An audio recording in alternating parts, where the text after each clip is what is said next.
बाप्पा, मला तुझी फार आठवण येते रे. तू कधी येणार आमच्या घरी?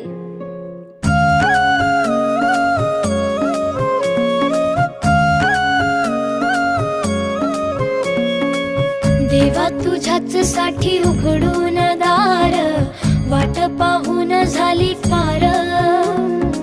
चिंता हरून देवा थकला असणार, दे माझ्या खांद्यावर भार. थोडा इथं टेकून जा, घास खाऊन माझ्या